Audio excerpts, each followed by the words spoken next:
I'm David Scandura, I'm Justus Burkett. and today we're here to find out, is Who Killed Captain Alex the greatest movie ever made?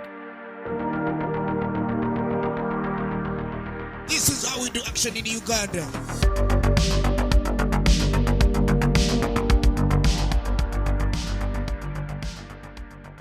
Welcome to The Greatest Movie Ever Made, the show where we watch a movie and tell you if it's the greatest movie ever made. Dinosaurs. A movie that is so thoroughly entertaining and compelling that while you're watching it, it's the only thing that matters in the world. I've been wondering all week what you were gonna say during the intro. Yeah. I thought it could have been an hello or movie. Dinosaurs didn't even cross my mind. Or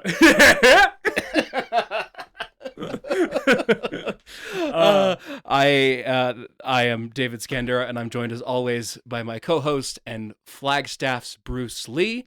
We call him Bruce F. Justus Burkett. Yeah, what's up? The reason I used dinosaurs in the intro is because that is the line in this movie that made me laugh the hardest. The video Joker joke in this movie that got the biggest guffaw out of me was all those birds. Dinosaurs. We'll talk about it when we talk about the movie.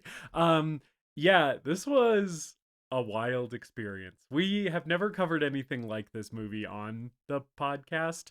I don't know that we will again, and I don't know that we can again, even if we want to, because I don't know that there is another movie like this. Yeah, I think the only other movies that are like this are the other ones that this filmmaker has made. Right. And they're also movies that are really special to me. And the story of them is very similar to the story of this one. So we'll get into it when we get into it, but this was I wanted to inject something new into the podcast. Yes. It's this early into our run. I think you successfully accomplished that this week. But before we get into the movie, how you doing, David? I'm doing okay. It's been a rough week at work. I've been very busy. Sometimes 4-day weeks are surprisingly busy and more stressful than 5-day weeks. Yeah. And having worked during Christmas and now during New Year's 2 4-day weeks in a row, I feel like I haven't had enough time to get stuff done and cover the people that I needed to cover while they were out. Right. And I've been sacrificing aspects of my personal life and not eating as much and not taking as much time to go to the gym to compensate for all the work that I have to do. And that happens sometimes, but I really don't like it when it does. So hopefully next week I do a better job taking care of myself in that regard. Also went to the doctor this week, trying to take better care of myself, trying to take better care of my health, and starting to look into some mental health options, which is something I've needed to do for a very long time. Yeah. I'm happy to hear that. I'm happy to hear that you're at least taking the step to seek out the care, because obviously that's the first step, and a lot of times it's the hardest to just be like, I'm gonna actually do the thing to make an appointment or whatever, sometimes that's the hardest part. Yeah, it is for me. Just picking up the phone and calling is hard. Yeah, and same. making that appointment. I'll do media recs really quick because there are movies from 2023 that I didn't know where to fit them into our episode. Yeah. That's Poor Things and The Iron Claw, which are both movies that I caught at the end of last year just before we did our episode, and they didn't make it into the top 5, but they are very close to the top of my list. I will say, for those who are interested, I have a list on Letterboxd where I ranked all of the movies that I saw in 2023 in order. If you would like to see what else I've seen beyond just what we talked about last week. Poor Things, absolutely delightful. Had a great time with it. I wasn't expecting for it to be my thing, but I thought Emma Stone had an incredible performance. One of the best performances I've seen from her, and one that I think should be a contender come award season. I don't know, but I think she did an amazing job. And then The Iron Claw, which is the latest A24 film about the true story of the Von Erich wrestling family. And I'm discovering that I like sports movies that are about ambition and the price that we pay for ambition and trying to be the best in sports, because the first half of that movie is really exciting and invigorating, and then tragedy starts happening and it's depressing as shit for the second hour. Yeah, you like sad movies about combat sports. I guess so. Because you also like $1 Million Baby. You were talking about enjoying that, and The Wrestler. Yeah, and The Wrestler. The Wrestler. Yeah. And I also saw Ferrari, and Ferrari's kind of the same thing too. Oh, okay. Yeah. But it's just racing about cars. Right. Yeah, I still need to see the Iron Claw. The Podmaster was mentioning that Jeremy Allen White is like disturbingly jacked in that movie. Yeah. I mean, he's playing a wrestler, so it makes sense. Yeah, Zac Efron too. Yeah. Well, Zac Efron, I'm used to being disturbingly jacked, but like the only thing I know Jeremy Allen White from is The Bear, and he's like fit in that, but he's not like big. Yeah. You know? They all got into crazy good shape for it, and they also did great performances. So those are two movies from 2023 that I would recommend, and that I've been enjoying lately. Justus, how are you doing? I am doing pretty good, I think, this week. Similar to you, though, I do want to echo what you said about 4-day work weeks sometimes being like more stressful and like sometimes feeling like more work than a 5-day work week. And I think that the reason for that is because a lot of the time your employer expects you to get the same amount of stuff done in 4 days as you would normally do in 5. So just every one of those 4 days is like extremely hectic and like packed wall to wall. And that's how my week has been at work. But like, I feel like I've been managing it better than I could, and that has made me happy. Also, I mentioned on the Best of 2023 episode that I was thinking about cutting back on my drinking. I did do that a little bit this week, and let me tell you, I think one of the reasons that my week has been good and why I'm in a good mood is because I'm pretty sure more frequent alcohol than I have had this week was wreaking havoc on my bowels. and I think it's way easier to be in a good mood when you don't spend the first hour of your day just fighting for dear life on the porcelain throne, right? Just like praying that you'll make it through the next hour of gastric distress, right? If your day doesn't start that way, turns out easier to have a good day. It turns out if you have good poops, other good things will follow, and I'm pretty sure it's alcohol related because that's the only thing I changed. So that's probably TMI, but I did plan to say it on the podcast, and now I have. Well, and I'm gonna leave it in. I don't give a shit. I'm happy for you and your asshole. Thank you. It's a market improvement, and I'm like, I should keep up this moderation with the alcohol thing because my butthole will thank me. And as a result, my entire life, when my butthole's happy, I'm happy.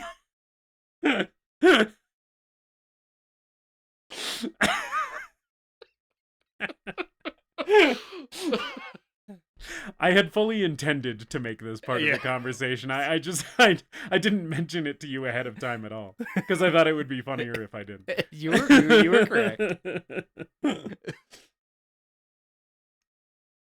And what have you and your butthole been enjoying in media lately? Unfortunately, because the week's been so busy, I haven't really watched any movies other than the one for today's episode.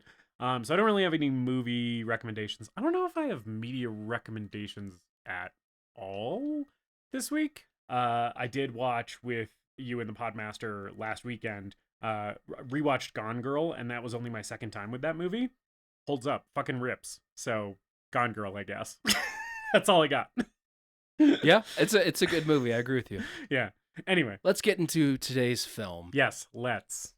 Justice. Yeah. We're talking about Who Killed Captain Alex from 2010. Yes. Directed by Nabwana, Isaac Godfrey Jeffrey. Yeah. This is the first Ugandan action film. I don't know where to start. So we haven't actually done any like social media stuff for this episode yet because we're just recording it now, and usually we do like the social teasers like after we record the episode. I'm pretty sure that by the time this episode comes out, you will have seen us just post the link to the movie on our socials and encourage everybody to watch it. So hopefully you've watched it by now, because that's probably what we're gonna do, is just post the YouTube link, because it's just free on YouTube to watch. And you should watch it because it's insane. But if you haven't seen it, it's very hard to describe this movie. And actually, if you have seen it, you understand why, right? Because basically, this is, like David said, a Ugandan action film, the first Ugandan action film. And it was made for $200. And the cast and crew and director making the movie had essentially no resources. They had to make everything from scratch, or kind of, provide their own clothes as costumes. Like it was really rough and tumble operation. Like they really had to scrap this thing together. Scrap literally, like Isaac built the computer that he cut this movie together on out of scraps. And a lot of like the props, like the guns and stuff, are like welded together from scrap metal. Like it's like, and it comes through on the screen, but it's like, yeah, there's nothing like this movie. There's no other movie that I've ever seen that has been made for $200 and is a fully amateur production in the most like in the most like the purest sense of that word, right? It's like there is nothing professional about this thing at all. And that's not to say it's bad, because we'll get into our feelings on the movie, but it's like this is like watching a seventh grader's film project for school, right? It's like made by a person who doesn't know how to do this and made with zero resources. And it has 10 million views on YouTube and it's been seen all over the world. Yeah, this has been my little ace in the hole. I've been saving this one for months because we had planned out basically all of our episodes up through Sunset Boulevard pretty early in the podcast history. Yeah. And then it was like, okay, what are we going to do for 2024? We had the idea to do the best of episode, and then it came to picking what are we going to do in January. And I had been waiting for so long to pull the trigger and say we're doing Who Killed Captain Alex. So here we are. Yes.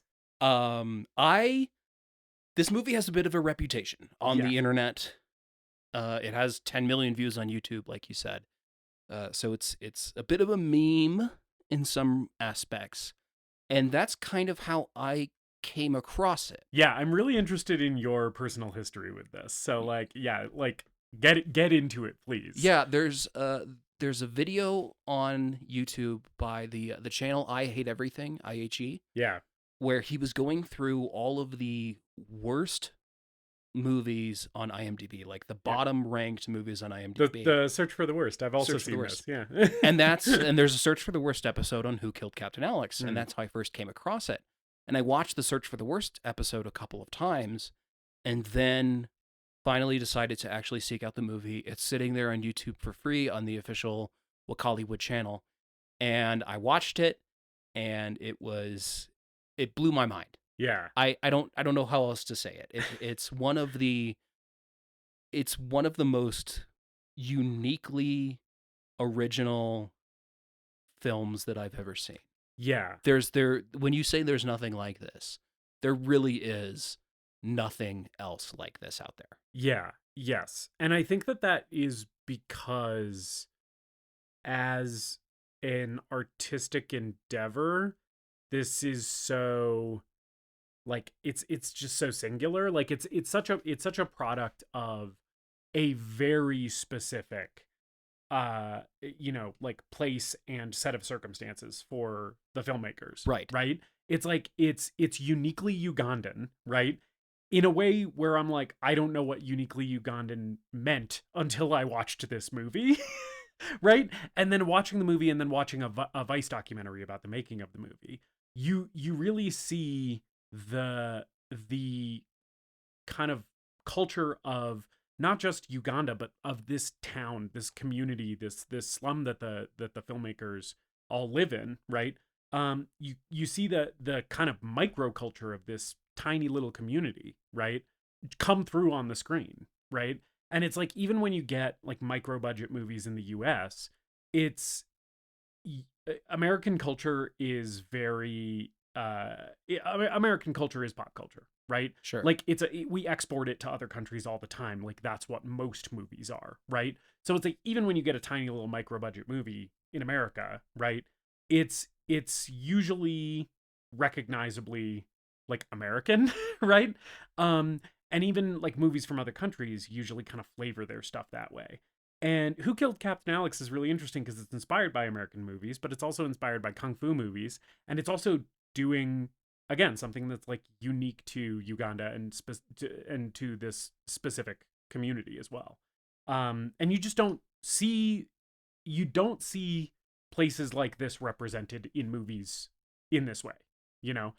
And certainly not to the level of popularity and online presence that this film has had. Yeah. So we'll get into a little bit of the history here. Mm-hmm. I did a deep dive on this week because I've known about the story. I wanted to find all the fun facts and tidbits that I could. So I scoured the internet. There's a great documentary out called Once Upon a Time in Uganda that I also watched and recommended. But the Vice documentary as well is a great resource.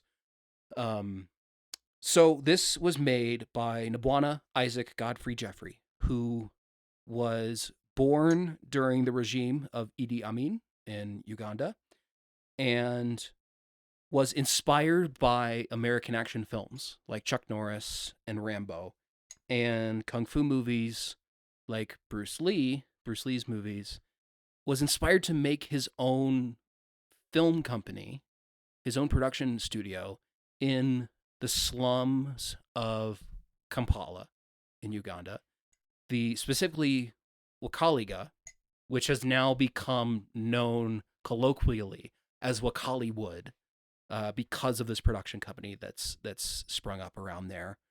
And this was made by a person, Isaac has lived in poverty his whole life.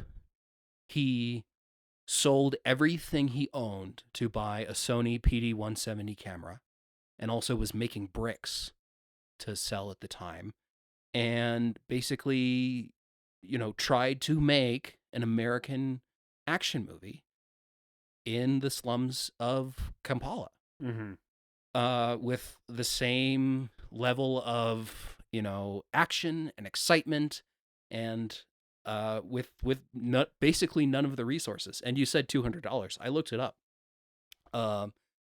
It's been estimated closer to the equivalent of $85. Wow. So this is a no budget movie. Yeah. Like literally just as thrown together as a movie can possibly be. Yeah. Yeah. And he wrote many scripts before this that were eaten by termites and never saw the light of day. And he rehearsed this film extensively with his cast and crew. They shot it in a month in January 2010 while violent demonstrations and political unrest was happening in Uganda. So there were often times where they were shooting this action movie with prop guns and toy guns in areas where soldiers were nearby. And there was a bit of tension, and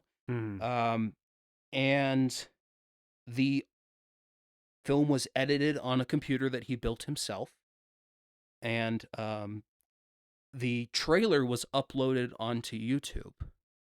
The community has very little access to electricity and internet, so they got the video up onto YouTube with a trailer, and an American actor and film festival programmer named Alan Hoffmanis came across the trailer and basically flew to Uganda, didn't call, didn't write, flew to Uganda to track them down and started working with them.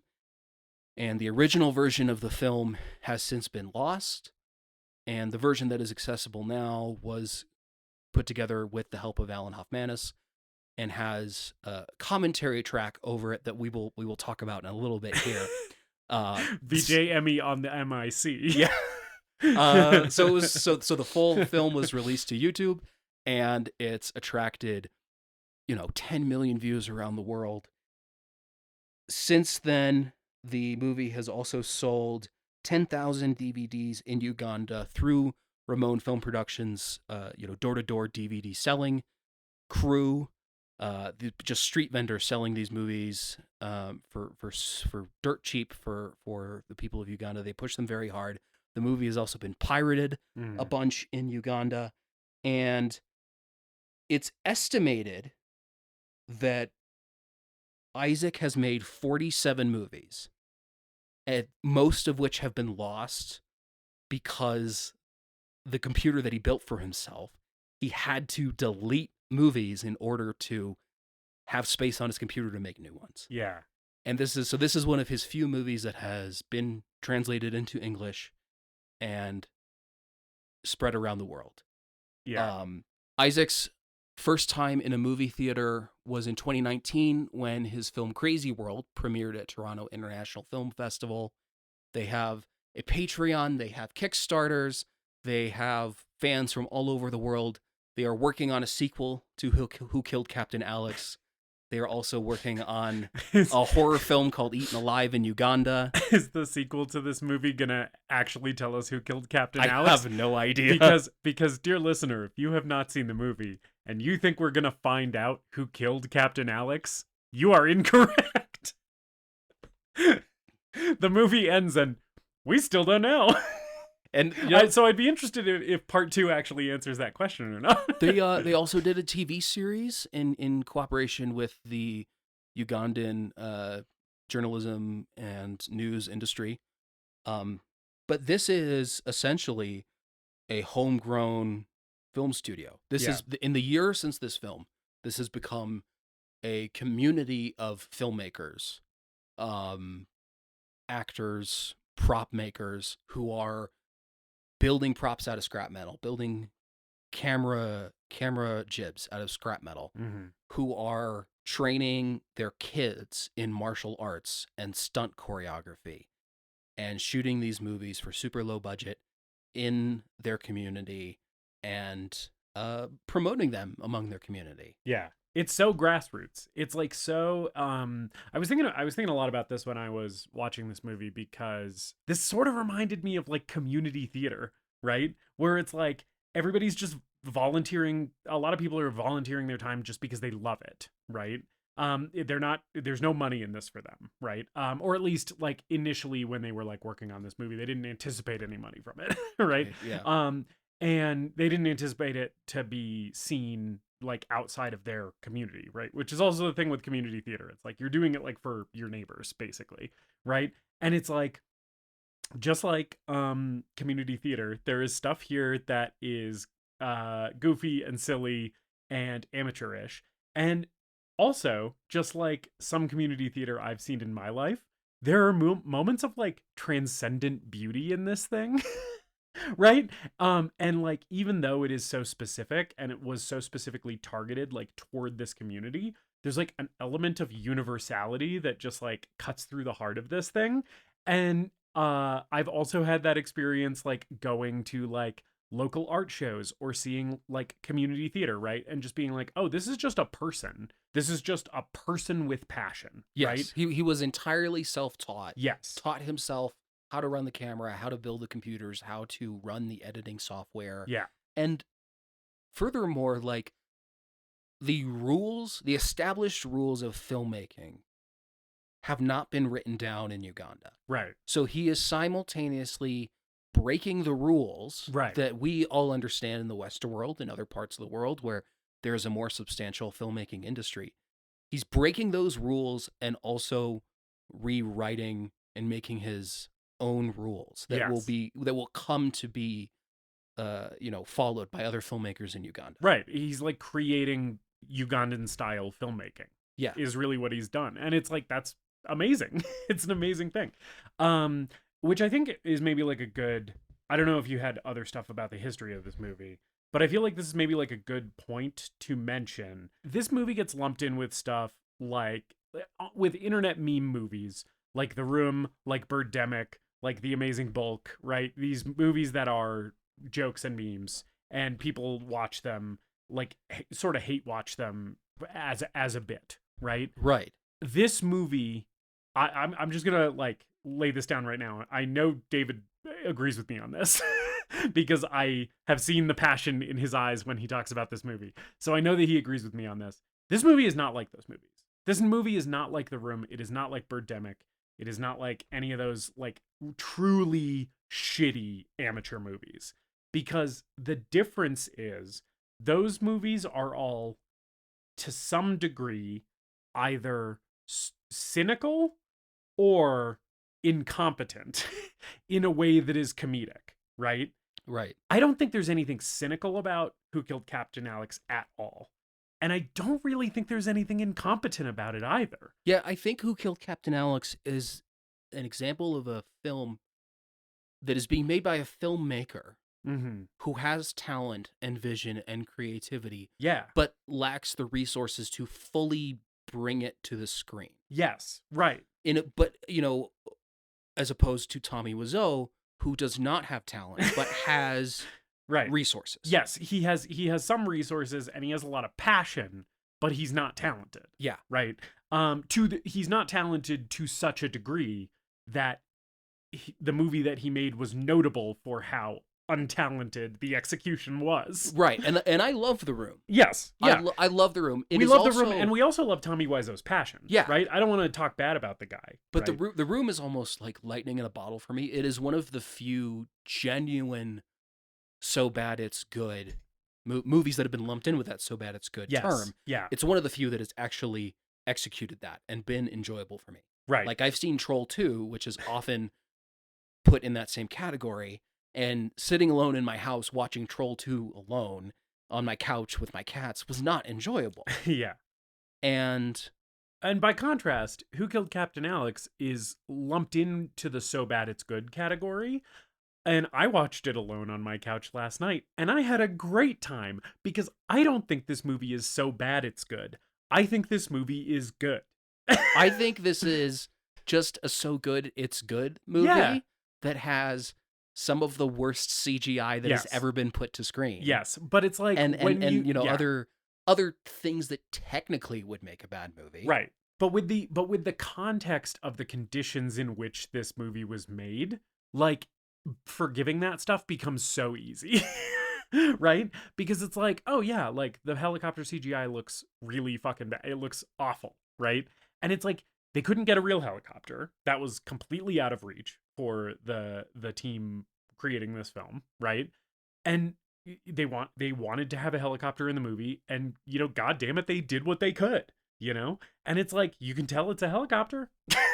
It succeeds at telling the story, right? And so I'm like, I can't really fault him for that, Like it's like I admire the ambition so much, and I admire them just doing it, even though they didn't have the resources to do it. And it's just like, yeah, it's very uniquely, it's a movie that's very uniquely endearing in that way, right? Where it's like you can see the ambition, you can see the passion on screen, even when what you're looking at looks very bad.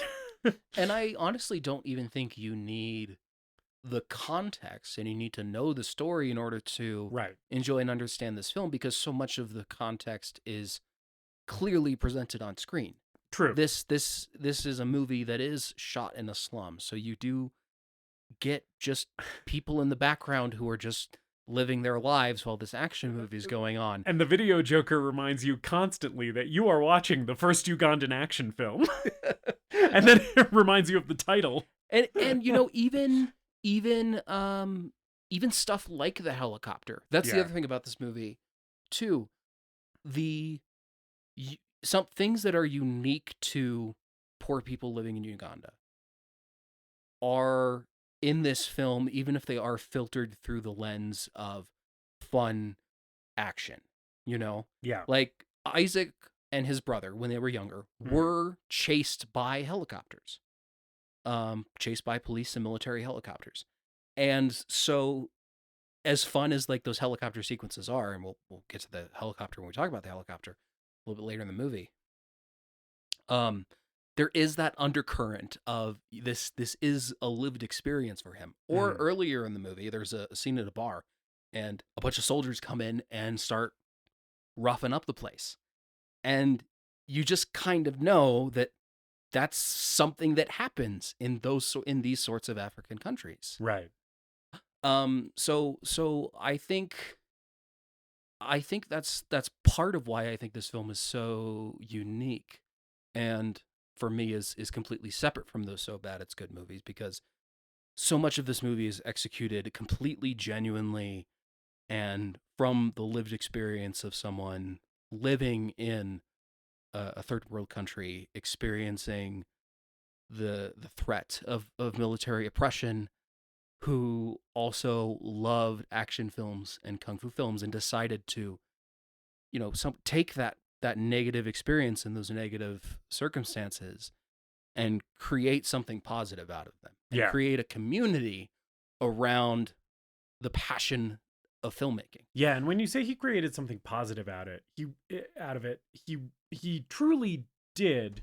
Because another thing that I appreciate about this movie is like the only thing this movie wants to do is entertain you, is make you have a good time, make you smile, make you laugh, make you fist pump the air, right? It's like this movie just wants you to be happy, right? And I'm like, that is also such an admirable thing here, for a filmmaker to do, to just be like, what I'm setting out to do is just pure entertainment, and then to nail that, right? Because it's like, it is entertaining, right? And it's not entertaining in the wrong way or for the wrong reasons. It's entertaining in the way that it intends to be, right? And I think that the movie succeeds, in that way. And one of the aspects of this film that is solely exists to make sure that the audience has a good time, we've alluded to him a little bit, is VJ Emmie. Movie! Justus, I want you to try to describe to the audience who VJ Emmie is and what his purpose is. VJ Emmie is VJ stands for Video Joker. This is apparently only a thing in Uganda, as far as I could tell from Googling. Yeah. It's kind of a uniquely Ugandan movie thing. When I was talking to the Podmaster about this movie, I started watching it while she was in the room, and she was like, "What is this?" And she was like, "Why is it dubbed?" And I was like, "It's not dubbed. That guy's not saying the dialogue. he's a video joker," which is like this, again, uniquely Ugandan thing. And the way I described it to her is it's kind of like Mystery Science Theater 3000, except it's like if MST3K was also a DJ at a rave. Yeah. Right? Like he's got the energy of like a guy who is yelling things at a crowd of a bunch of people who are like all rolling on Molly, right? But what he's yelling at them about is the movie that you're watching. Yeah, it's MST3K is probably the easiest thing that we could point to. Yeah. But to me, he is more like a rapper's hype man. Yes. Or a DJ just yelling things, who is just there to get you excited about the movie that you're watching. And you know what? It works. So one of my early notes early on, I was like, I would be interested in seeing a cut of this without the video joker. The later I got into the movie, the more I was like, I'm really glad he's here. Yeah. VJ Emmie's indispensable. Like, I really think that that's part of what makes this movie work. Yeah, and video jokers are a uniquely Ugandan thing. They're also not unique to this film. Yeah. Because a lot of the films that Isaac saw in his youth were Nigerian films that get imported to Uganda, as well as American action films. And video jokers have like video halls. It's not a theater, but it's a hall where they have their microphone and their PA set up, and they screen the movies while they tell jokes over them. Yeah. And that's part of I think there's a dig at Nigerian movies later in this movie. Yes. But a pretty funny one. Yeah. That's part of how they would they would get through watching Nigerian films, is because a VJ would be talking over them. Yeah. And so the original version that didn't have VJ Emmie is lost. You can't access it. And then VJ Emmie was brought on for this version, and then their subsequent films that have made it to the US, including Bad Black, which I watched this week. I rewatched that, and then Crazy World, which premiered at TIFF, that is on the internet if you know where to look. But it is not readily streaming in most places. VJ Emmie's back in those. And they also made a music video for the death metal band Heaven Shall Burn, which is just an action sequence. That rocks. And That's VJ cool. Emmie is talking over the music in the music video. Hell yes. That's very funny.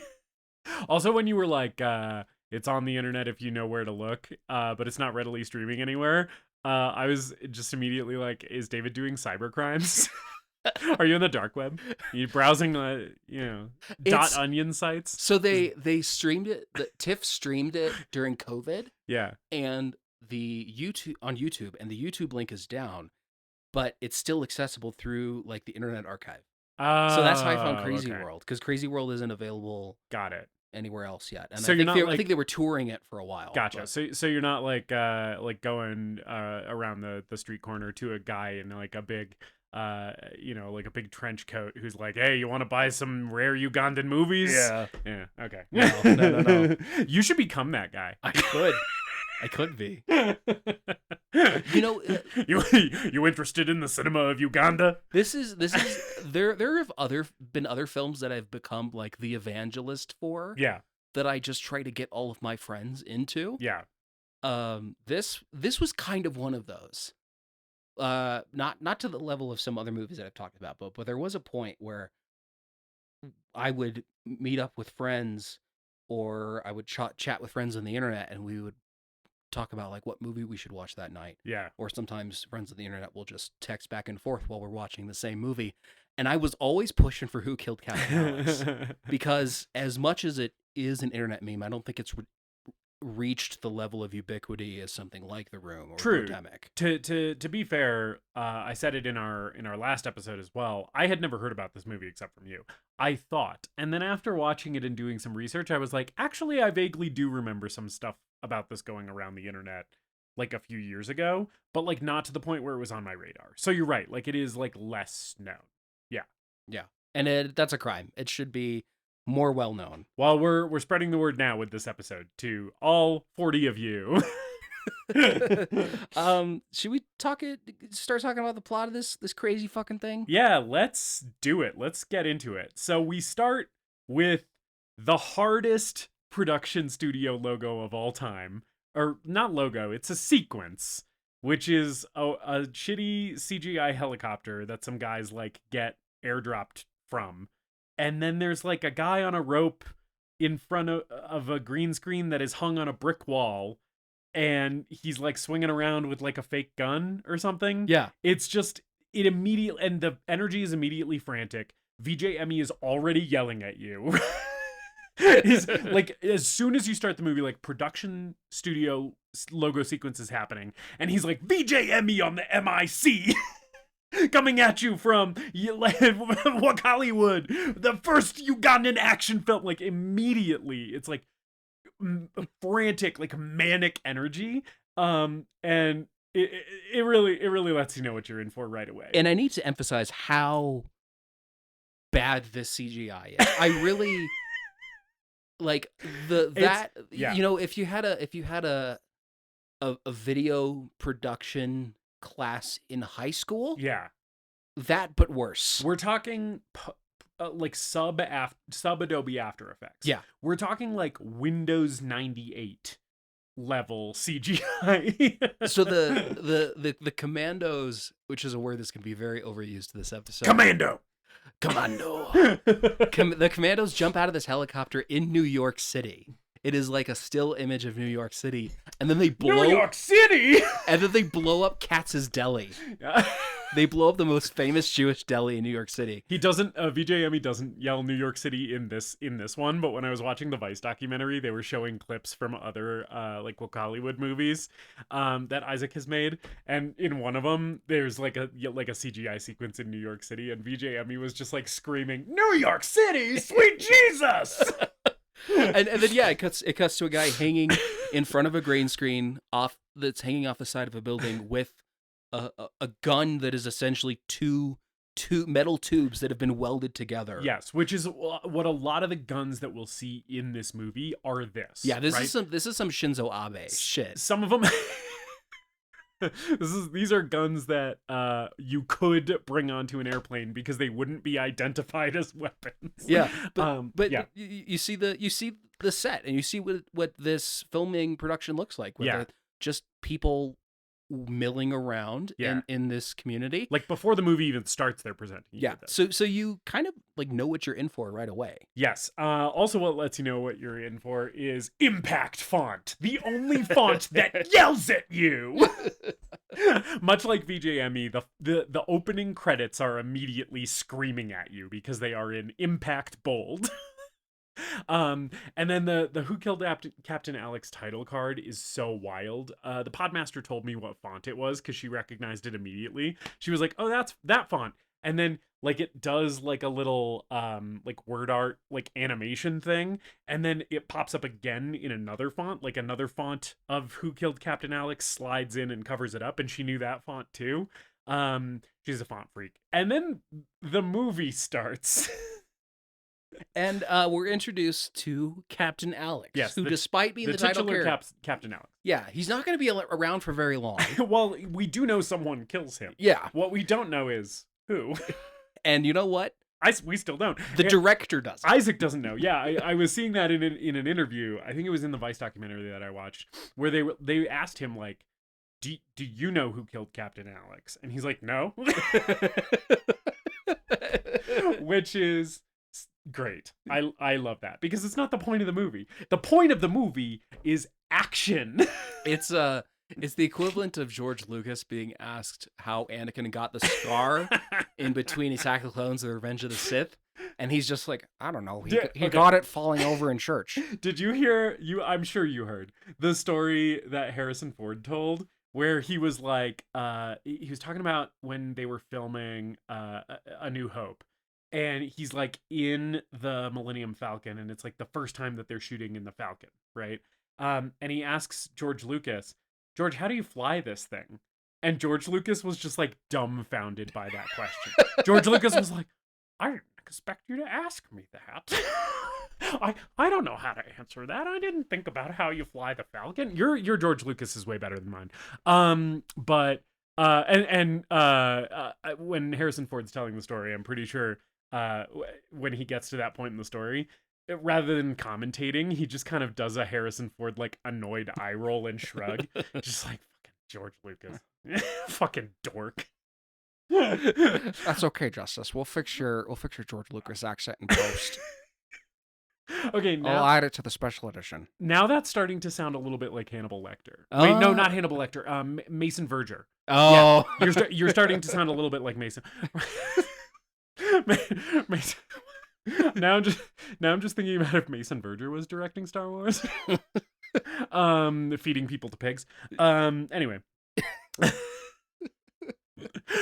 he kisses his sister and it's really hot and he knows it's his sister, and then they keep doing it after they find out. Mason Verger's Star Wars. I'm also incestually attracted to my sister. I probably shouldn't be doing riffs on like minor characters in latter Hannibal movies and books. In one of the worst Hannibal movies? He's great in the TV show.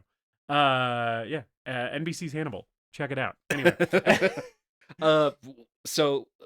We're introduced to Captain Alex. He's interviewed by journalists about stopping the Tiger Mafia. He's the biggest, baddest commando in Uganda.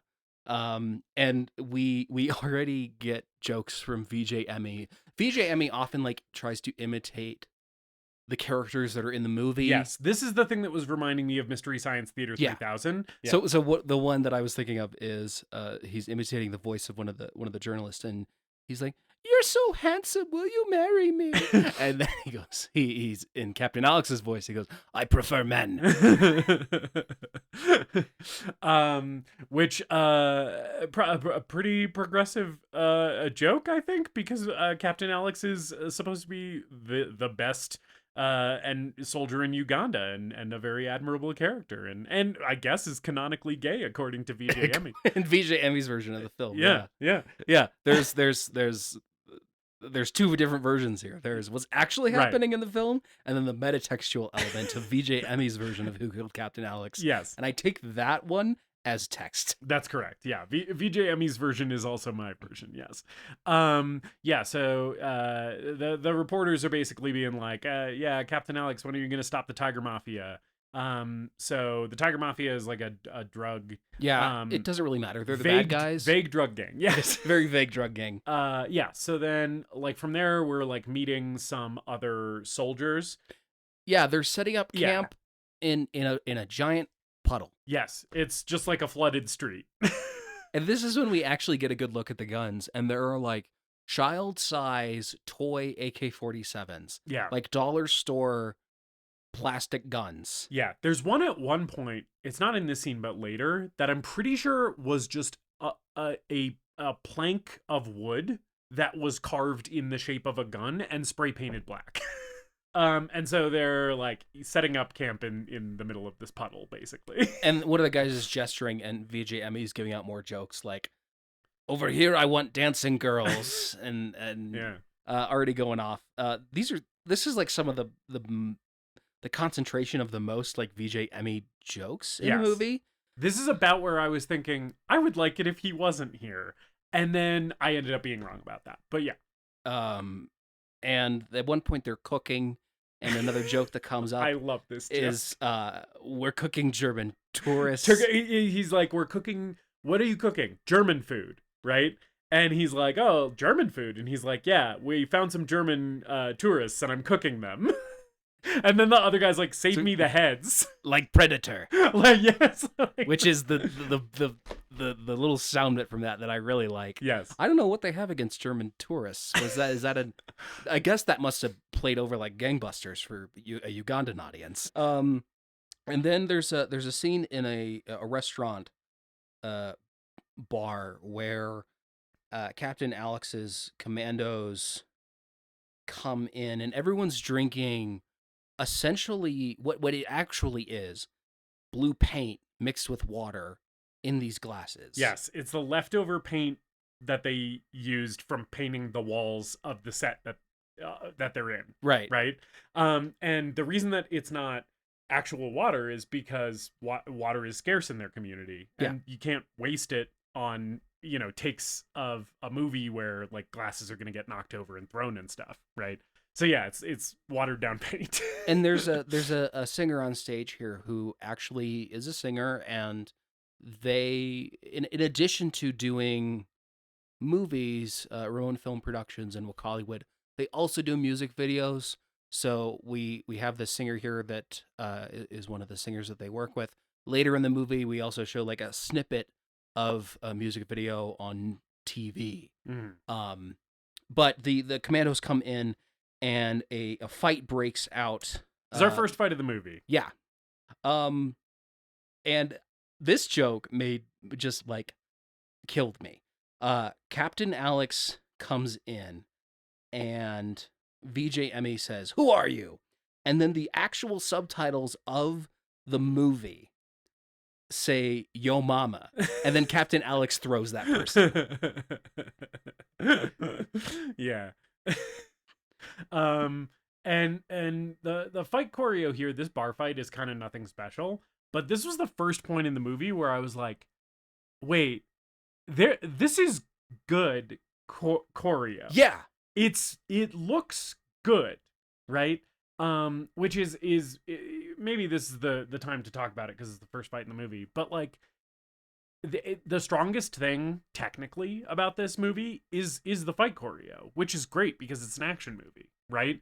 And it's like all of the stunt performers, like the actors who are doing the fights, are like really skilled, and it's shot competently. Like it's good looking action a lot of the time. Yeah. So later in this movie, we meet a character named Bruce Yu. Yeah. The actor is self-taught in kung fu. Yeah.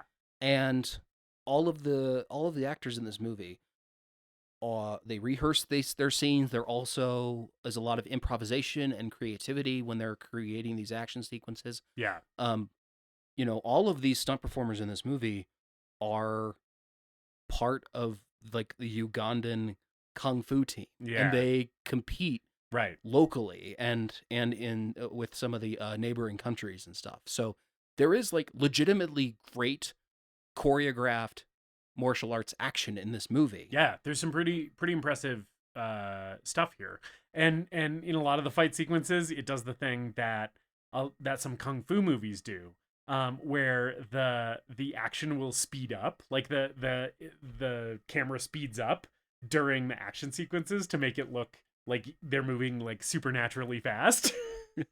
Which is very fun. But like, yeah, just another thing that they like lifted from kung fu movies, which are like clearly a huge influence on this thing.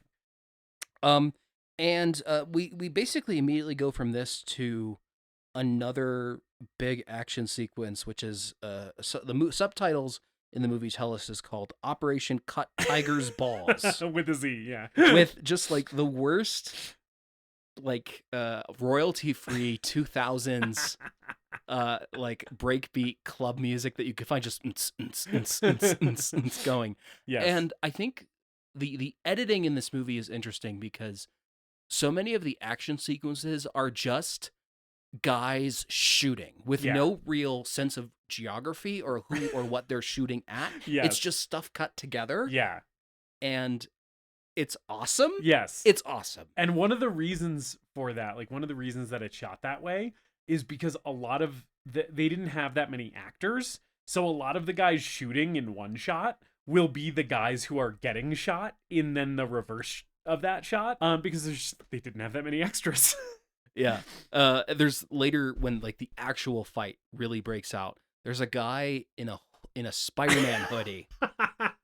And that is and it's such a strange detail, but it is literally just because they needed someone in a mask, right? Because he was already in the scene as another character, right? They had to cover his face so that you didn't recognize, like, oh, hey, that's one of the commandos.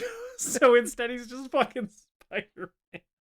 Yes. So Captain Alex's commandos are sneaking in stealthily and killing a few people while the Tiger Mafia is like doing this drug deal. Yes. And while the commandos are sneaking up, or maybe it's when the fight really breaks out, but there was a VJ Emmie line that I wanted to call out, which is, "This is how we do action in Uganda." And I was like, that, like, just the way he says it and how hyped he is about it, that I think was the moment that this movie really drew me in. There's another great VJ Emmie line here, where they sneak up and they stab a guy in the neck, and VJ Emmie goes, "Jesus!" And we have to talk about the squibs in this movie. The squibs are literally balloons filled with red food coloring. Yes. They used to actually use cow's blood, but some of their actors got infected and went to the hospital. Yes. So they started using red food coloring. And it's literally just red food coloring in a balloon. And it results in some of the best squibs I've ever seen. There's also some of the worst digital blood that has ever been put to screen in this movie. But when they use the squibs, this neck stab looks incredible. I rewound this 3 times being like, holy shit, that's a great neck stab. Like the VJ Emmie delivery of Jesus. I was like, same dog. Yeah, so they're doing the Tiger Mafia is doing the drug deal, and the commandos are sneaking up. And at some point, like, the fight just truly breaks out. Yeah. Like, I think the commandos just, like, start attacking or whatever. Yeah, and this is where we get lots of after effects for blood and explosions. This is also where VJ Emmie starts laughing, which I'm not gonna attempt to imitate it because it doesn't do it justice. But I will insert in the edit the VJ Emmie laugh. So literally right here, let's roll the clip. Okay, so that laugh tickles the Podmaster describes things that make her, that like connect with her on like a primal, like, lizard brain level in like a happy or pleasurable way, by saying that it tickles her brain in a good way. VJ Emmie's laugh tickles my brain in such a good way. I want to listen to this over and over and over and over again for hours. It's one of the most delightful sounds I've ever heard. I love his laugh so much. You know what tickles my brain in a good way? What's that? Everybody in Uganda knows kung fu. Yes, and also this is where we've already alluded to it, but during this action sequence is also where he yells, "Movie, movie, movie, movie!" The movie is on. The movie is on. Action-packed movie. VJ Emmie on the microphone. He also reminds you that you are watching Who Killed Captain Alex. Which this is in case you forgot. This is not the last time he reminds you of that either. He tells you a few times. We should have one for the podcast. I think I'm technically the VJ. You are listening to the greatest movie ever made podcast. I think I'm technically the VJ Emmie of this podcast because you're the one who is actually like doing research and like paying attention to your notes and shit, and I'm just yelling stupid things I think of. Or like getting really close to the microphone and doing a Mason Verger impression while you're trying to talk about important shit. So I think technically I'm the video joker of the audio joker of this podcast. Anyway, so yeah, this fight concludes basically with one of the Tiger Mafia like bosses being captured by the commandos. He like gets taken prisoner, right? Right. And then we cut to Richard. Yes. The villain of this movie. I got a question for you, David. Yeah. Is the actor who plays Richard incredible? Is his performance amazing? Yes. Or am I okay. I was like, I think his performance is really good.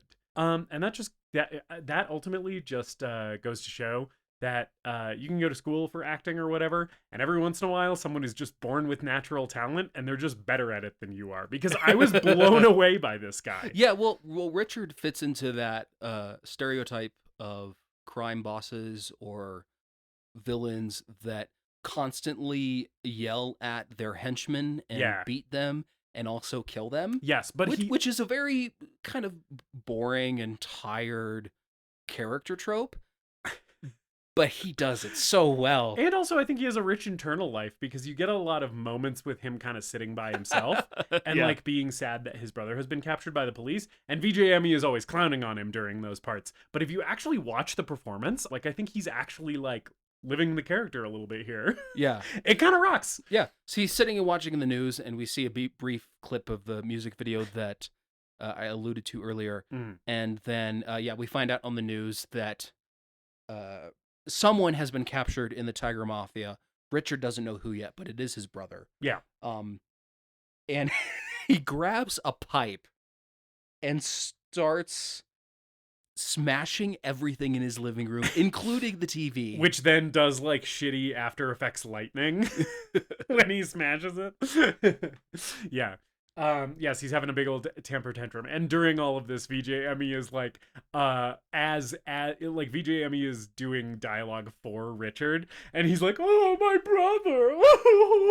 brother," and like just playing him as a huge crybaby, which is very funny. Also Richard is bald, which reminds me that another note that I had that I specifically wanted to call out is great movie for balds Who Killed Captain Alex. So many of the dudes in this movie are bald. Like, so many of them have shaved heads. And I was like, that's a great shaved head. That's a great shaved head. These guys are all looking great. Listeners who don't know me personally, I don't have any hair. and you are very sincerely proud of it. Oh, yeah. This is not a bit, 100%. No, more men need to shave their heads. Like, anytime I see a dude who has, like, thinning hair, like, on his crown or whatever, like, I literally just want to walk up to him and just, like, put my arm around his shoulder, just, like, super, like, supportive and reassuring, and just be like, you got to shave that dome, brother. Like, it's okay. You'll be fine. You'll look great, I promise. Look at me. Look at me. Look how much confidence I have. Look how great I look. Yeah, I lived the bald life for a while, too. I shaved all of my hair off and donated it. Yeah. And then over the pandemic, it just grew out again, and I've just let it continue to grow. I think the long hair works for you, because, like, I feel like the biggest problem is when you have, like, a real noticeable thin spot on the crown of your head, and you don't have that. Yeah. So I think you can rock the long hair as long as you want. Whenever my hair starts thinning, I will probably shave it. You got to go bald again. You got to shave that dome, brother. I think it was a good look. Yes. It worked. Yeah. And so if at any point I'm met with resistance when I encourage a man to shave that dome, I'm just gonna be like, go watch Who Killed Captain Alex and just look at all those dudes with shaved heads. You can look as good as any of those guys.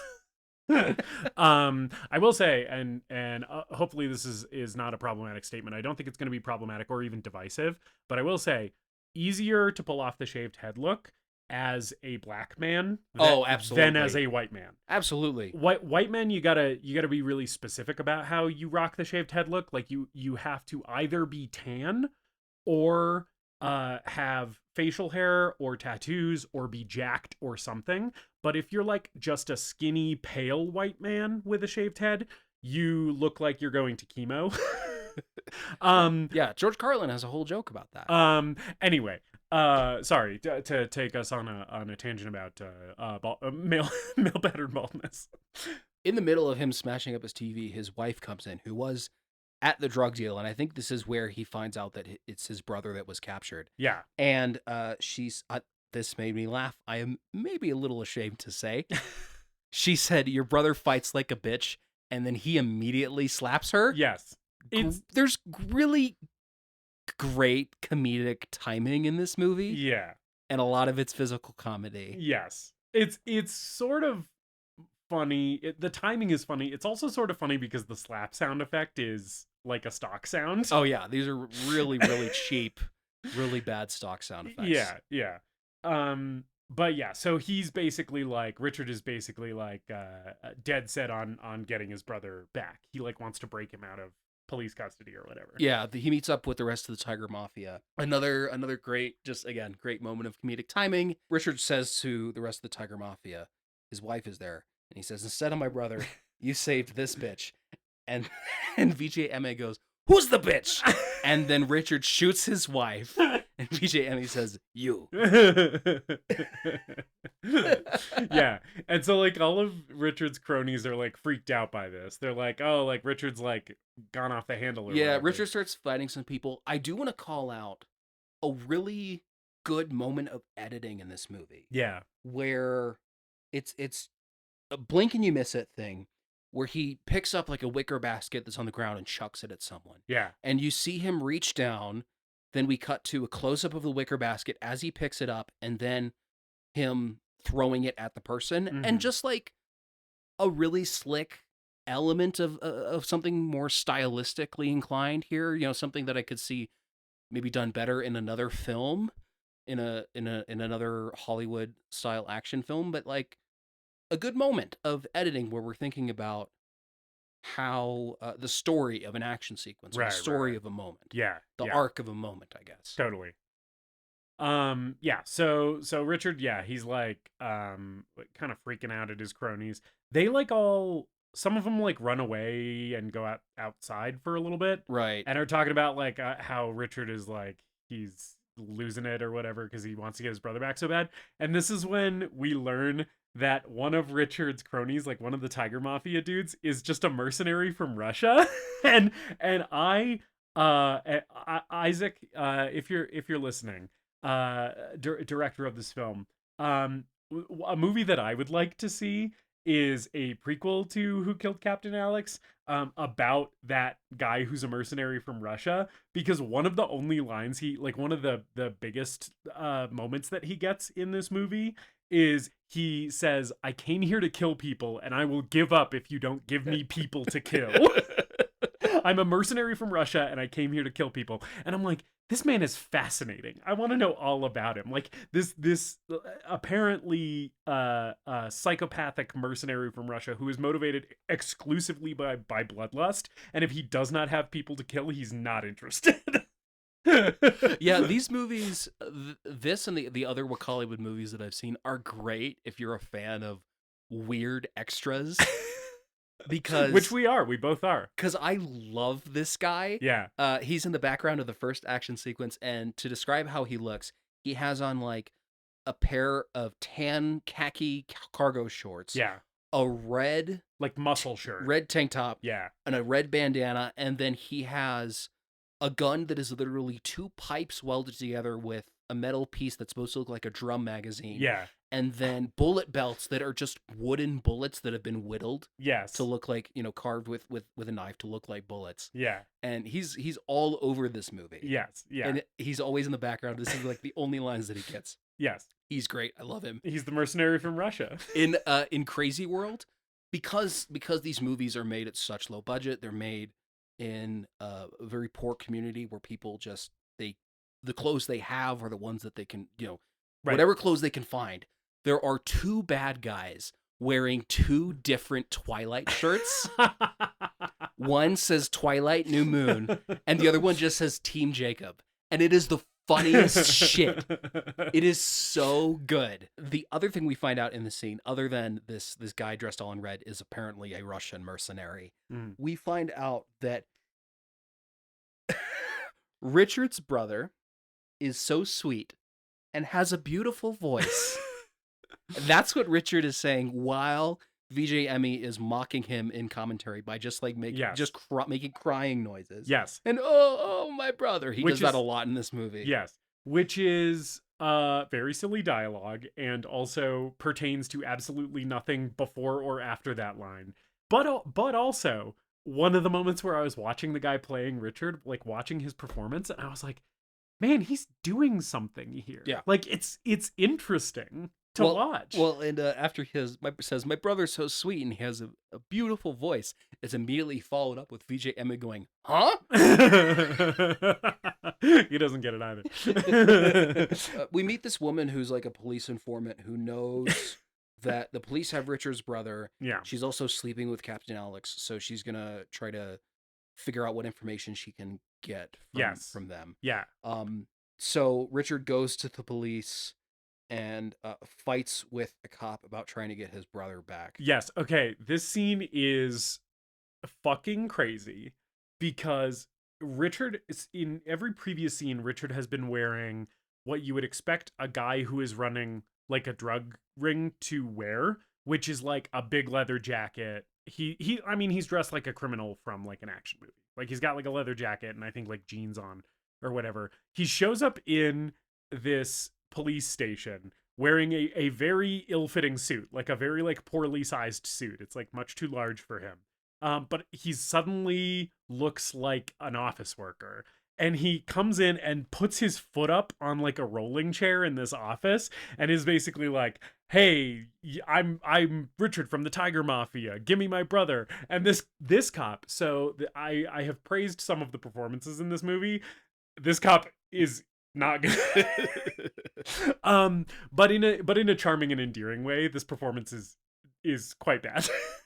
Like all of his line readings, I was like, that is a fascinating way to say that. And to be clear, like they're not speaking English, so I like don't actually know the exact where I'm dealing with like subtitled translations of what they're saying. But like for what is being communicated according to the subtitle, I'm like, what an interesting way to play that. Yeah, and also not all of the dialogue in this movie is subtitled. Yeah. Because a lot of what we're getting in terms of story is from VJ Emmie. Yeah. Just commenting on what's happening in the movie. Right. But there's another great line here that I think could be an issue of translation where the cop tells him like, I can't get your brother out. And Richard's like, you're trying to fuck me over, blah, blah, blah. But he eventually says, you would try to eat me as if I were a juicy grasshopper. Yeah. And then he calls him a diarrhea squirt. And then he there's like just a crate full of guns. And Richard just grabs them and leaves. Yeah. And the cop's like, what are you doing? And Richard says, I'll give them a good home. Yeah, I think the cop might even have a line, if I'm remembering correctly. I didn't write it down, but I think he might even have a line where he's like, we just got those or something. Or he's like, yeah. And Richard's like, I'll give him a good home. Yeah.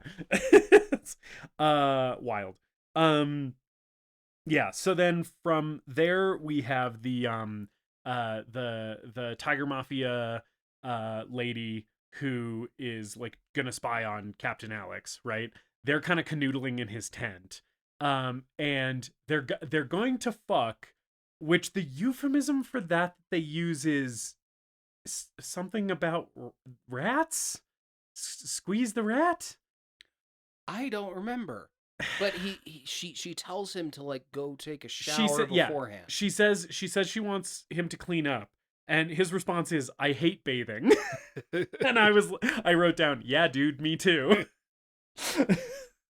One of my New Year's resolutions is to take a shower every day I work out, because previously haven't been doing that. So I know you were a big proponent of not showering every day, like during quarantine. yes. And I work from home, so I'm not around other people other than my wife, who has assured me that she does not mind. I'm like, if it ever bothers you that I don't shower more frequently, like let me know and I will increase the amount that I shower. Yeah. And she's like, it doesn't bother me. I can never smell you like you never smell bad to me. and It's something that she's told me, and I'm taking her at her word about it. It has never been an issue for me when I've seen you, but I was Yeah. wondering if you were still as anti-shower as you used to be. Yeah, so I was about to say, like, I still work from home, you know, like during the pandemic we went all remote and I like wasn't seeing anybody, so I was like, what the fuck am I wasting water for? I live in Arizona, like water's a scarce resource. Right? Like I'm gonna fucking shower every day while I'm just stuck inside my house. And then my job went full remote, and so I still don't go into an office and see coworkers and like sit next to people all day every day. And so I'm like, yeah, like what am I going to shower for? What am I showering for? My dogs don't give a shit. My wife has assured me she doesn't give a shit.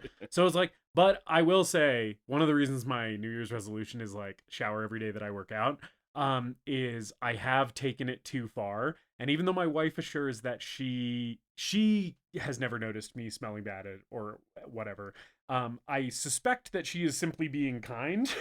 Because there have been times when I put my arms over my head to change my t-shirt, been like, whoa, right? I smell myself right now.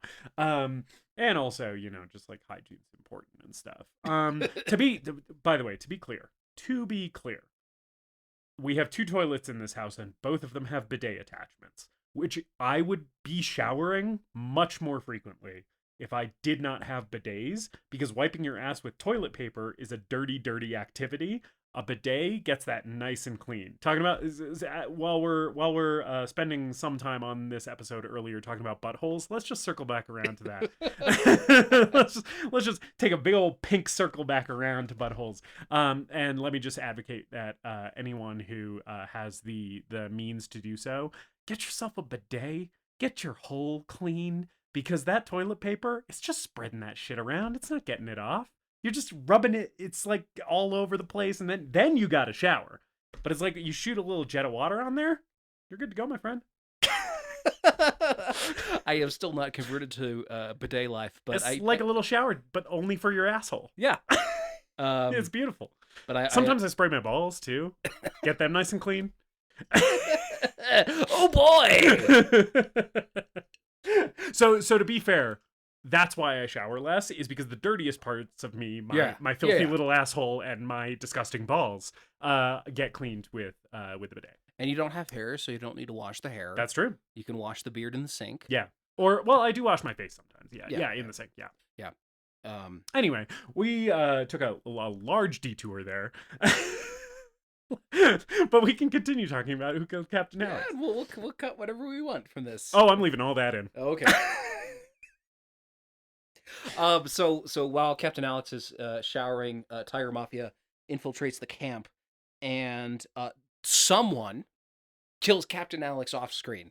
Yes. We just hear like a gunshot. Right. And or I don't even know if we hear a gunshot. I don't think we do. Basically what happens is the lady who was going to like kill him or turn him over to the Tiger Mafia or whatever. Her plan was I think to get him captured by the Tiger Mafia, right? Like she just finds him dead and is just like, someone killed Captain Alex. I don't even think we get a gunshot. Right. She just like goes to find him because he's been bathing too long or whatever. And then she's like, "Oh, he's dead." And who killed Captain Alex? We don't know. So then like the whole like army base figures out that he's dead. Yeah. And then it's like on the news, right? Right. And Richard finds out that Captain Alex has been killed. Yeah. And during all of this, Alex's brother, Bruce Yu, comes from the Ugandan Shaolin Temple. That's right. To look for people, and he finds a Tiger Mafia business card in Alex's tent. And I do want to mention I neglected to write this actor's name down, but he's been in most of the Wakaliwood films. Yeah. This guy rocks. He is a local self-taught kung fu artist and kung fu instructor, childhood friend of Isaac. So he's in all of these movies. He teaches the children in the community martial arts. Legitimately has some of the best fight choreography in this movie. Yeah, pretty good actor too. Yeah, and yeah, Richard asks who knows about Captain Alex. There's another great moment where he's asking the Russian mercenary. Yeah, and the Russian mercenary rubs his fingers together like give me money kind of gesture. Yeah. While he's doing that, Emmie goes gimme. And then Richard slaps the shit out of him. There's a lot of great comedy with Richard beating the shit out of someone. Yeah. So yeah, Richard is basically interrogating his cronies about like who killed Captain Alex. He's like, did any of you do it? Because Richard's pissed off because he wanted to kill Captain Alex personally because Captain Alex captured his brother or whatever. And no one knows what happened. And nobody knows. And so at this point, Richard has asked all of his cronies, gotten no answers there. He decides to turn to the audience and inquire if we know who killed Captain Alex. He turns directly to the camera. The camera like pushes in on his face and he goes, who killed Captain Alex? Who? In English. Yes. This is like one of the few lines in this movie that is spoken by the Ugandan actors in English. Yes, and at that point, I did the Leo meme point at the screen because he said the thing. He said the name of the movie. Yeah. So truly, the promise of the title of the movie has been fulfilled at this point. Everybody is wondering who killed Captain Alex. Most of all, his brother, who then around here goes to another kung fu temple or school. Yeah Like a martial arts school. And it's literally just this movie is shot in what appears to be a bunch of abandoned warehouses, right? Or like empty dirt lots. So it looks like just the same one that they used in a previous action sequence. It probably is. And it's the Ugandan Shaolin temple. So he goes to ask his master, right? They have a fight. They just start having a fight. Yeah. He fights like a couple guys from the temple or from the dojo or whatever. Yeah. And this is again another scene where we get a lot of really well shot sequences of them just having kung fu fights. Yes. And all of this stuff rocks. Like all of the fights are so good and fun and entertaining. And like the entire time also, you have to remember VJ Emmie is screaming at the top of his lungs. I did, by the way, love that VJ Emmie's levels on his microphone are a little bit too hot. Oh yeah, he's clipping all the time. Yes, he's clipping, and it's just very funny that he gets so excited that like you'll hear him like blowing out like the range on the mic. It's really funny. Anyway. And then this scene ends pretty abruptly, and Bruce Yu is sleeping in a tree. Yes. That has been like wrapped with ropes to create some sort of hammock. Yes. And according to VG Emmie, this is apparently the hotel in Kampala. Yes. Which I don't know if that's a joke or if he's saying that's actually supposed to be the location. It's unclear. Yeah. In Bad Black, the movie opens with a bank robbery, and the bank teller window is literally just a cardboard set that we're supposed to, like, very clearly cardboard set. Yeah. That we're supposed to imagine is just the local bank. So this could be the actual hotel in Kampala, in the universe of this film. Yes. Yeah. And this is where we find out he's the Ugandan Bruce Lee. We call him Bruce Yu. Yes. He dives. This is just great stunt work in this movie. Yeah. That is just done by the actors in this movie. Yep. Where he just dives and rolls out of the tree. Mm-hmm. Builds a fire, fishes a bit. Yes, and when he's building the fire, VJ Emmie is like, he is hungry for revenge. But first, breakfast. It's like an extended sequence of him like building the fire and like starting to cook this fish. And VJ Emmie's like, that looks good. Here he discovers the wife that Richard shot. Yeah. She's like she's apparently survived and made it away from the gang like headquarters. Yeah. And is like kind of like in a bush or whatever. And VJ Emmie here so as like Bruce Yu is going up to like see what the like noise that he heard is, which is like the lady. VJ Emmie's like, crocodile, dinosaur. Which the dinosaur thing will come back. And yeah, she's just lying in the bush. She's been shot in the shoulder, and apparently the gunshot to her shoulder has caused amnesia, which right. I don't you're think, right. I don't think you can get amnesia from being shot in the shoulder. I'm not a medical doctor. But I don't think that's how that works. Yeah. But yeah, he's like, what happened to you? And she's like, I don't remember. Bruce Yu starts a training sequence here where he does push-ups in the lake. Yes, and the transitions as he's doing this are like Microsoft PowerPoint slide it's like he's doing push-ups in the lake, and then the next shot is a closer shot of him doing push-ups in the lake, but it's like they're on two sides of a cube and it rotates is the transition. Yeah.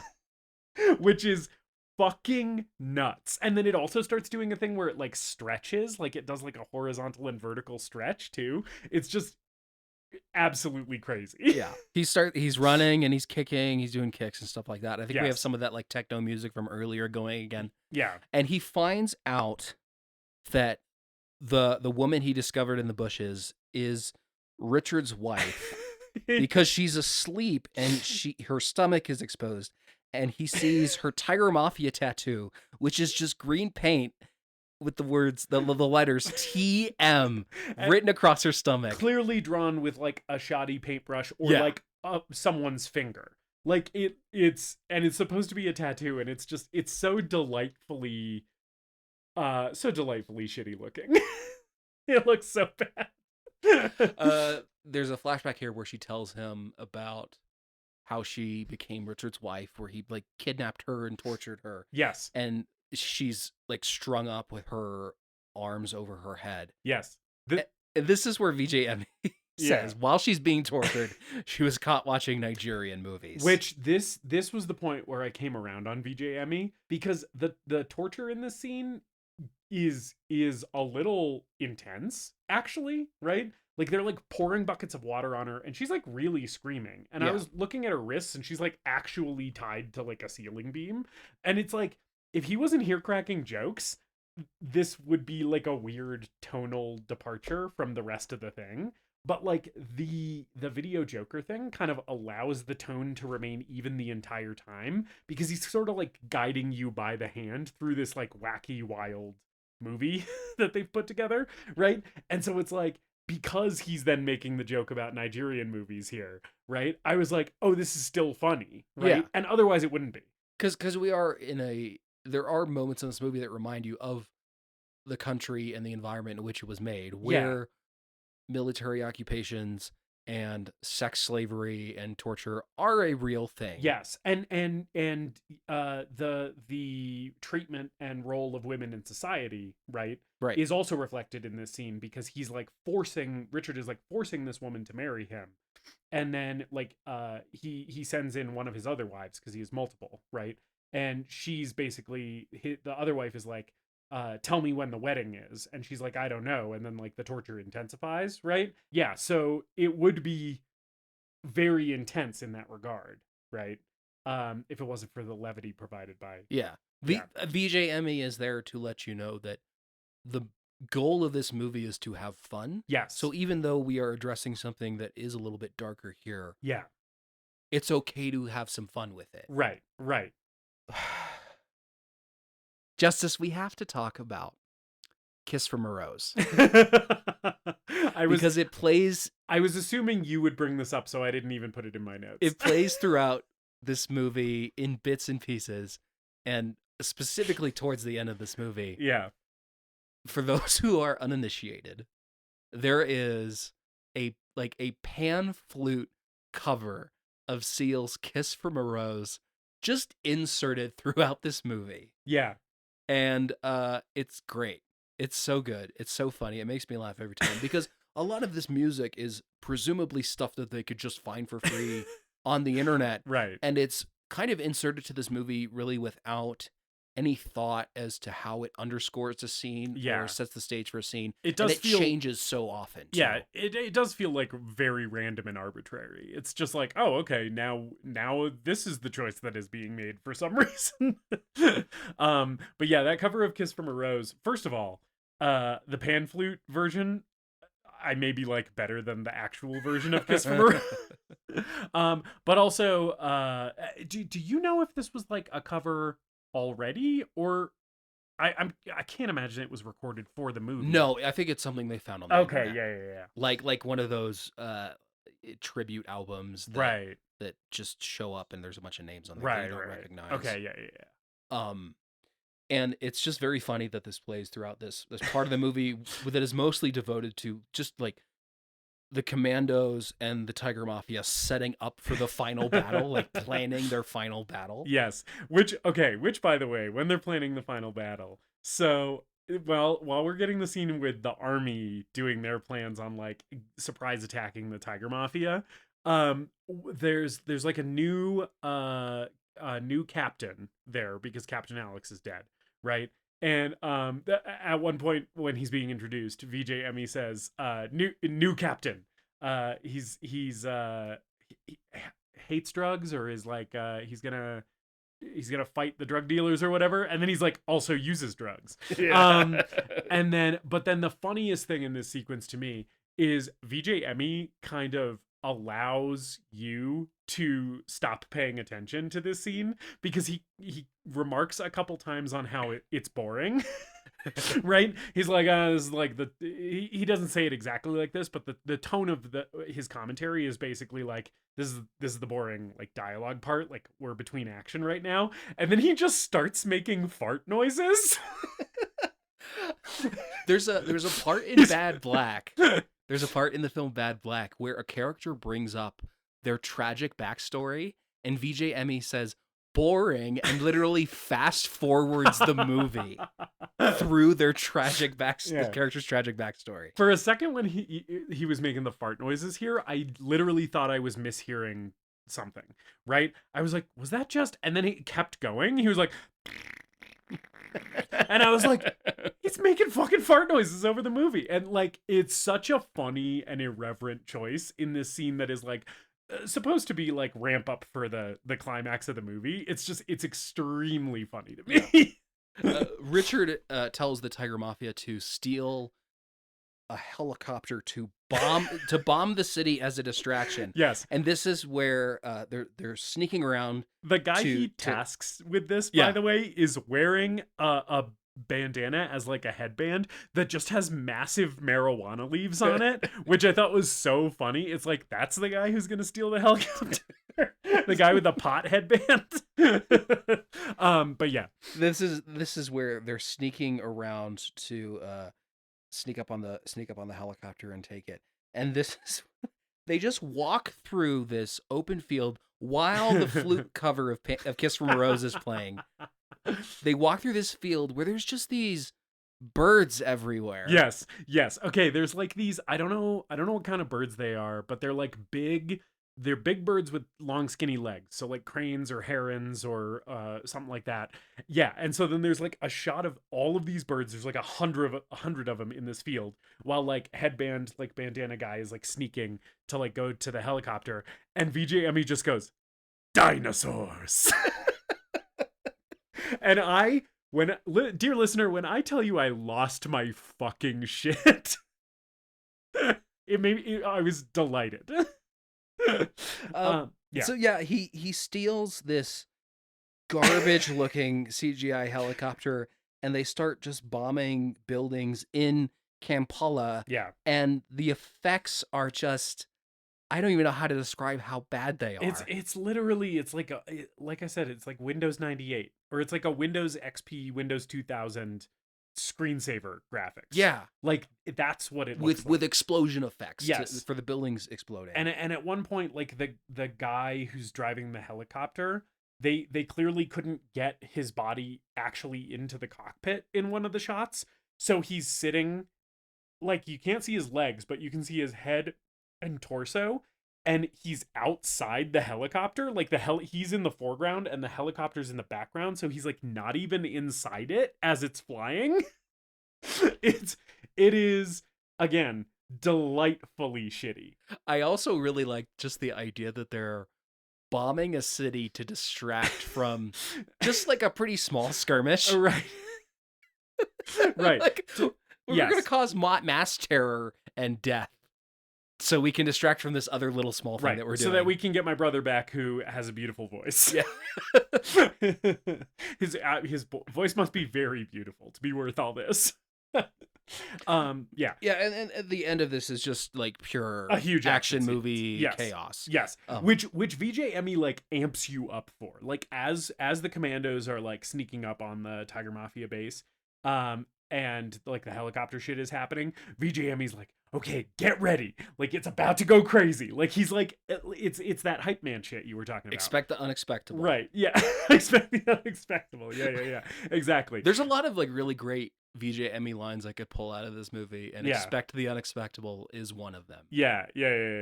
And then when the action breaks out, it's just a lot of this is how we do action in Uganda. Like, Yeah.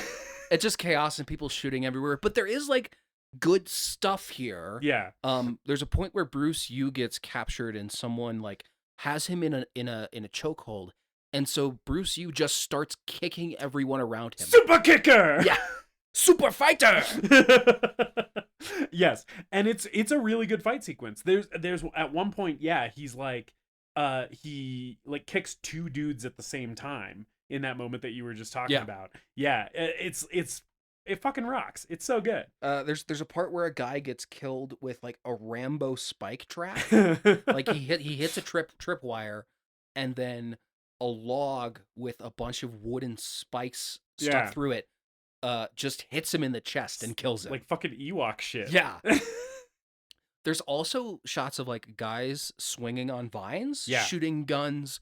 There's also a really good camera movement that I like here, where there's guys running towards the camera. Yeah. And then the camera, whoever's operating the camera, presumably Isaac, lays down on the ground and is shooting up, and the guys jump over the camera. I was noticing that one too. All in one shot. Yeah. There's also a lot of good, as like the commandos are advancing on the Tiger Mafia base, there was some good shots where the camera is like the guys are like kind of army crawling up, and the camera is tracking their movement.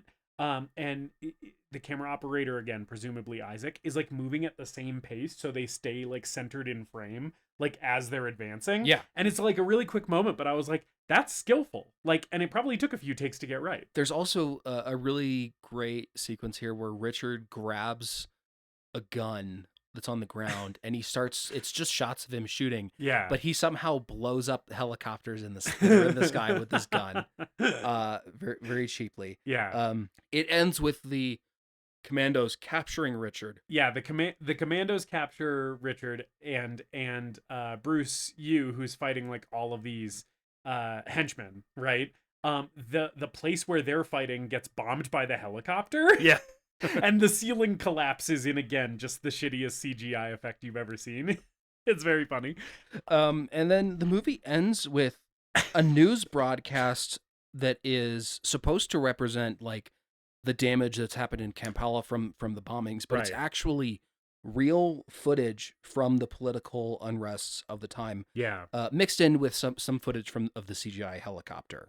Yes. And it's a really sobering moment in this movie, again, that reminds you of the conditions in which it was under which it was made. It is a moment where even if you don't have the context, the movie has given you the context that you need for that moment to land in kind of like a poignant and meaningful way, right? To be like, oh, like we were watching this silly action movie, right? And I've been told literally by an actual narrator that it's like a silly, fun action movie that I'm supposed to have a good time with, right? And then we sort of end it with like these images of like kind of real world strife. It's sort of powerful in a way. Yeah. And what's also powerful is the cut to credits. Yeah. Where VJ Emmie says, "But who killed Captain Alex?" which appears in titles on the screen and then immediately blows up. And if that ain't a hard ass fucking end to a movie, then I don't know what is. Yeah. And then over the credits, Isaac sings a song that is translated, the subtitles translated, that is dedicated to his grandmother. Mm-hmm. And we also get footage of the cast and the crew and the local villagers. Yeah. And it ends with, future movies to look forward to from Wakaliwood, including Eaten Alive in Uganda, Plan 9 from Uganda. Some of these are real. Some of these may not be real. Right. It's hard to track down and figure out. I think VJ Emmie even calls out that one of them is a joke. Yeah. He's like, that one's not real or something. And then after the upcoming titles, there's like a little like post-credits thing, which is basically just a thank you from Isaac, from the director. And he's basically like, thanks for watching the movie. Thanks for supporting. Like, we love doing this. This is, one thing that he said that sort of stuck with me, it's not going to be verbatim because I didn't write it down. He's basically like, we hope you appreciated, like, I think he even says, I know you enjoyed watching Who Killed Captain Alex, right? But he's like, and he's like, because we enjoyed putting this together, and like a lot of passion went into it, basically. And then he says, and this is art that you've witnessed here. Yeah. Right. And I was like, yeah, it is. Yeah, it is. Right. You're right. It adheres to its vision and like executes its vision in a way that good art should, So when he said that, I was like, yeah, you're right. Good art, man. Yeah. Before we get to our verdicts, I do want to just say, if hopefully you've watched the movie at this point. If not, please go out and do it. Yeah. They are not paying me to say this because they have no money. They are a film production company operating out of a slum in Kampala, Uganda. If you go to Wakaliwood.com, you can buy a t-shirt, you can buy a signed DVD of Who Killed Captain Alex, as well as Bad Black. They also have a Patreon that you can go and support their upcoming projects. And I just want to say this because I, spoiler alert, love this movie and love what this group of incredibly talented filmmakers and artists is doing. So please go lend them your support if you feel it in your heart to do so. Justus, I brought you this wild little gift. Yeah. And I want to know, is Who Killed Captain Alex the greatest movie ever made? David, this is a movie made under the most extreme adverse conditions to filmmaking that you can imagine, right? It's like the environment in which this is made is an environment that stifles filmmaking, because filmmaking by its nature, right, tends to be expensive, time consuming, right? And requires a lot of resources, right? Both resources in the form of like talented humans, but also locations, right? Props, costumes, things like that, right? Cameras, computers to cut things together and edit, right? Recording equipment. All of that is, movies are hard to make. They're harder to make than a lot of other forms of art, right? It's easier to paint a painting. It's easier to do a play. I mentioned community theater before. It's easier to learn an instrument and play it. It's way easier to sing a song, right? Because movie making, as opposed to all of those things, has so much more moving stuff, right? And so many more people and objects are required for it. And so making a movie for $85 in an impoverished community, where those resources aren't available, where clean water is a scarcity, where internet access and electricity are, intermittent and, often just fully unavailable. All of those things mean that this movie shouldn't exist. And it does. And it's good. Right? And there's something really special about that. And I don't like, as I was watching this and as I was thinking about my verdict on this, like, the thing that I don't want is for our feelings about this, especially as two white Americans, right? I don't want our feelings about this movie to feel like they're informed from a place of like pity, or like, I right? I get what you mean. Right. I don't want people to take away from this like, oh, they gave this movie a pass because they feel Right. bad for the people who made it. Right. Right? It's incredible and exceptional because of those conditions. But I think what is also incredible and exceptional is the people themselves and their commitment to the art, right? And that is something that inspires me. It's something that I would like in my own life, to be that passionate about creative projects, right? And it's just given me a lot to think about as an artist who works in small community arts organizations, and how could I harness some of this passion, for my own projects, and apply some of this to the work that I'm involved with, right? And because of that, this is the greatest movie ever made. Okay. It's a weird yes for me, but it's a yes for me. I'll take a yes. I wasn't sure what you would say. Yeah. Because this is such a strange, unique film that I presented to you with very little information. Right. Yeah. And even then I told you just watch it and then Yeah. look up stuff about it afterwards. Right, which is what I did. Yeah. Okay. David. I went on too long and we may have cut some of that out because I got a little verbose there, but I want to hear your opinion. Is Who Killed Captain Alex the greatest movie ever made? I want to be very clear that everything I'm about to say is coming from a place of sincerity, a complete, total sincerity, because this movie has a reputation as a meme. It's circled on the internet as a so bad it's good movie, and I want to be clear that my feelings about this movie are very sincere, because there are times when we're giving our verdicts where we can be hyperbolic or exaggerate I don't know what you're talking about. I've never done that. That's the whole conceit of the podcast, and I don't want to do that here. Who Killed Captain Alex is one of the most entertaining films I have seen in my entire life, front to back.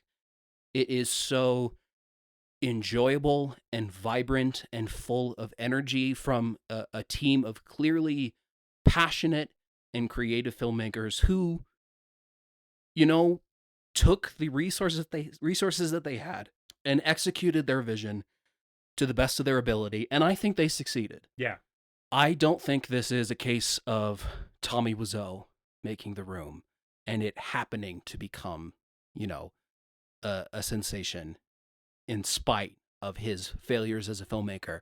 I think this movie is a success because of Isaac, because of the actors and the crew welding guns out of scrap metal and teaching themselves kung fu, and Isaac learning how to edit on a computer that he built himself. It is entirely uncynical. It has no reason to exist other than to entertain you, to make you laugh, to make you clap, to make you cheer. This is not so bad it's good filmmaking. This is just a good film. It is an incredible film and goes to show that art can exist anywhere as long as you have dedicated, creative, and passionate people who are willing to put in the work and the time that it takes to make something this artistically fulfilling and beautiful. Art can exist anywhere, and they made this movie for $85 in a Ugandan slum, without access to clean water, without access to electricity. without access to food and many of the other amenities that we enjoy from our place of privilege. And if they can create such a thoroughly enjoyable and entertaining piece of work, then why can't you? Why can't you go out and do whatever artistic project you've been keeping in your back pocket, you've been leaving on the shelf to collect dust? Why can't you go do that too? In other words, movie, on is the movie, action-packed movie, Who Killed Captain Alex is the name of the movie, and more than any movie that we've talked about on this podcast so far, Who Killed Captain Alex is the greatest movie ever made. More than any other movie we've talked about on the podcast. Absolutely. Okay, I maybe wouldn't go that far. However, it's still 2 yeses. I'm not sure that I would put Who Killed Captain Alex over some of the films that we've talked about. Boogie Nights, Prince of Darkness, for me personally, Do they have VJ Emmie? No. Do they have VJ Emmie? And to be fair, if there's a movie that could benefit from VJ Emmie, Prince of Darkness. If there's a way to make that movie better, just put a VJ Emmie track over it. Holy shit, that would be so funny. But I'm just imagining someone projectile vomiting Satan goo into somebody else's mouth and him being like, "What the fuck?" But yeah, I love this movie with my whole body, my whole being, my whole existence, and I am thrilled to say that the Wakaliwood magic does not end here. The movies they've made since then, Bad Black, Crazy World, it shows genuine growth from them as artists and creatives. They're also really well executed films that I encourage you guys to seek out as well. And yeah, it's the greatest movie ever made. The verdict on this one for me felt a little close in spirit to our coming around to yes on Nobody Sleeps in the Woods Tonight Part 2. Yeah. Right? That we had our episode on with Tony, because similar to Who Killed Captain Alex, that's just a movie that feels like the people who made it just really fucking wanted to, and they didn't let anything stop them from doing it. Right. There is a type of us, we're not gonna call it something different because it's a binary choice. That's the conceit of the podcast. However, I do think there's a way to get to a yes on this show, which is despite any flaws that this movie has, the purity of it, the purity of creative intent, right, is the thing that puts it across the finish line for us. And I think the show was made for movies like this. Yeah, I agree. We're going to talk about tons of different types of movies on this podcast. We already have, but at the end of the day, this type of movie making is really what speaks to me as a person and as someone who enjoys films. Yeah. And I'm so glad that I was able to sit here and talk about it with you. Again, I want to just encourage anyone listening to go out and support the Wakaliwood team, because I love them and they should make more movies and they should have access to more resources to make these wonderful, quirky, entirely unique slices of Ugandan super action. Yes. Next week we're talking about a movie that did not suffer for resources or access to, shooting on location in New York or having huge A-list celebs in the movie. What are we talking about next week, David? We are talking about Tootsie from 1982, directed by Sidney Pollack. I've never seen this. You suggested it. I did. This was your pick. Yes. I know about it through cultural osmosis, in that this is a movie in which Dustin Hoffman dresses up as a woman. That's correct. And I think in my head, I often confuse it with Mrs. Doubtfire for some reason, which I also haven't seen. Very different movies. So I've seen both of those movies. I am of the opinion, please don't come at me, any Mrs. Doubtfire enjoyers. I'm of the opinion personally that Mrs. Doubtfire kind of sucks shit. I kind of think that movie is bad and sucks. Tootsie, on the other hand, is fascinating. And after I recommended that we watch it on the pod, because I haven't seen it in a few years, I have been watching clips of it to be like, did I pick something problematic? Is this going to be weird? Is this going to be like hard to talk about? And as I've been revisiting the clips of this movie, I get more and more and more excited for our conversation on it, because I actually think this movie holds the fuck up. Okay. Yeah, Interesting. I'm really excited to talk about this movie. Okay, so join us next week as we talk about Tootsie. Yes. Thank you all for tuning in as always, and we love you so much. Greatest movie ever made is home of the best of the best podcast, and the home of the best of the best podcast fans. Until next week, later dipshits. Was that your VJ Emmie? Yeah.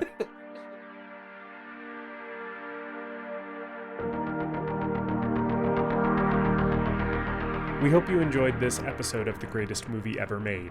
Please remember to leave us a rating and a review, and to subscribe to the show wherever you listen. We appreciate you supporting the show and spreading the word. Tell your friends to listen, tell your enemies to listen, tell your mom to listen. If your neighbor has an unsecured Bluetooth speaker, connect to it and play an episode.